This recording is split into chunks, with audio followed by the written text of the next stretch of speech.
Welcome to Center Heist Productions. Please hit the likes and subscribe down below in your right hand corner. Muchly appreciate that.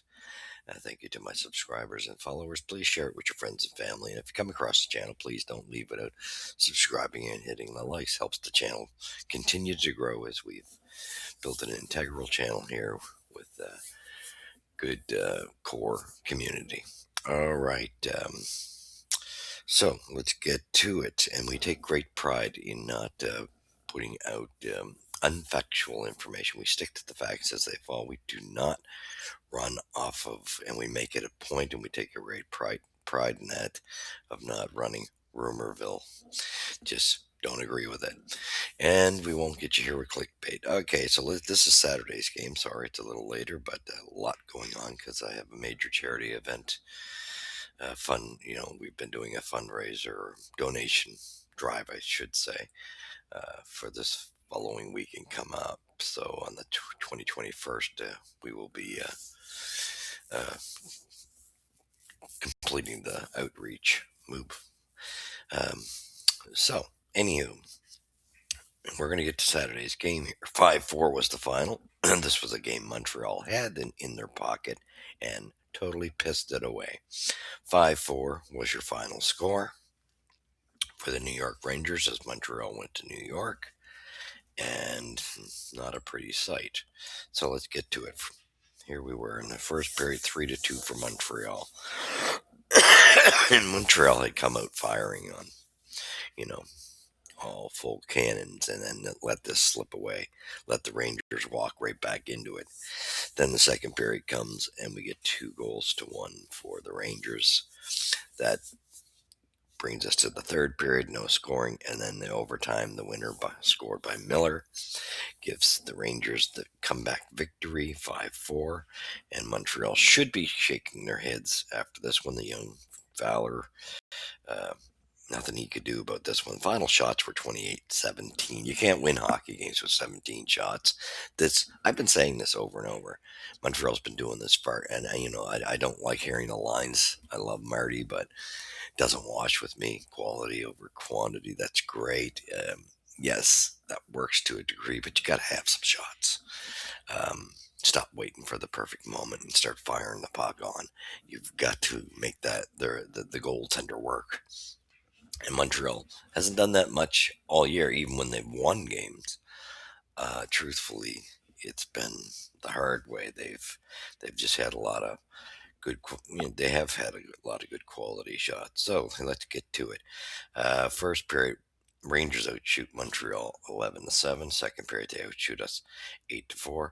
And the third period, we at least match them 5-5. And then in the overtime, one shot, four for the Rangers. Um, one shot by the Habs. So 28-17. That's just not acceptable when you look at that. So game stats, like I said, 28-17 in shots, no good. Face-offs 53.1 to 46.9 was the percentage for the Rangers. Power play was 200-0 for the Rangers, 2-for-1. Well, that doesn't even make sense. Anyway, so then it was 0 for the Habs. Penalty minutes was 6-4 for the Habs. Hits was 32-21 for the Rangers. Block shots 23-18 for the Canadians. Giveaways 14-13 for the Rangers. Takeaways 7-4 for the Canadians. And that gave you your final shots. Let's go to the scoring summary. Zachary Bolduc started the scoring off, assisted by Suzuki and Caulfield. Nice passing play. Good wrist shot at 12:41 into the game. Then we got Arbor Jacki getting just his first of the season. Good to see Arbor finally get one. Good on him. And if I'd like to see Arbor just start firing it, he sometimes, and I don't even think he's even realizing as big as a heavy of a shot as he has. He just doesn't use it enough. But he fires us towards the net, and there you go. You got a goal. And that was assisted by Carrier and Texier. And that was at 14:10 of the period. Wrist shot. And that's just it. Imagine if he would start. I'd love him to start using that slap shot from the point. So Montreal comes up with a 2-goal goal lead. And then at 8:16-18, Jake Evans scores one as he's back in the lineup, assisted by Hudson and Valino at 16-18. Snapshot, good to see Jake get back. So we had a 3-goal lead, and we piss it down the drain. This is what irritates me. How you do this, and poor kid Fowler, yeah, walks in and they get to see exactly what the Habs do. So a little bit of an error on this one. I believe Arbor kind of misplayed the man in front, leaving Laba open, and he starts the scoring with a wrist shot, assisted by Cooley and Sherry. That got the Rangers started, and it was a power play goal. So you're sitting there shaking your heads over that one. And then Perrin, unassisted goal, as the referee gave him a penalty shot. This was hugely majorly not understood. Um, how he got a penalty shot out of that play in the first place. 1908 wrist shot for Perrin, and he doesn't miss on those. Banks it off the post and in. Great. Well, Perrin, we know what he's like anyway. So that's 3-2. Then you go into the second period. So you think that Montreal weathers the storm with Josh Anderson scoring at 3:17, assisted by Hudson and Suzuki with a nice slap shot. Beautiful setup. So you think, at that point, Montreal's, okay, they settled the tide. So that puts them back up 4-2 by 2 goals. But no, Montreal sit back, not shooting. Cooley scores for the Rangers, assisted by Robertson and Laba, and that's at 7:22. So now you got a 4-3 game. And then, of course, JT Miller scores, assisted by Robertson and Sherry, 7:58. And now you're tied.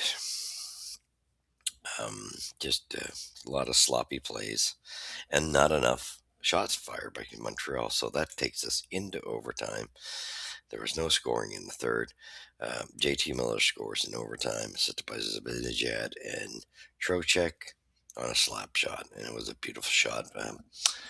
Um, Fowler had no chance on that shot. That was just too close in with too much power. So that's how it went. Again, Lane Hudson had taken a stupid penalty at the beginning of the game at 16:59, which is unlike Lane, pretty much tackling Cooley, and that started things. And then Dobson, the play he made, that he made prior to it gave Perrin and the awarded shot. So that's how it went, and then we ain't going to go any farther with the penalties. It was just, this game was a disgrace in the sense that you had it, you came out, and you had the lead, even with um, not working, not even outperforming the Rangers, and you piss it down the drain, and this just shows the instability of back and forth. There's no consistency in Montreal's game. You can come out and look good one game, then the next game you look like, what the heck is this on ice? And I still say, and I'll say it again, I question two areas. I question the goaltending coaching, but even more so, I question the defense coaching. I don't think um, our kids are totally bought into the way we play defensively, but I also do think it's the forwards have to be bought into that as well. I think it just seems to create a little confusion for these guys. So I don't know. But anyway, with that being said, Montreal got their, slap in the face, and let's hope they learn from it, because this was a game they should have had, and at least they got a point out of it. But by any stretch of the imagination, they can't keep performing this way all season long and think they're going to get in the playoffs. You keep doing this, you're going to miss your chance.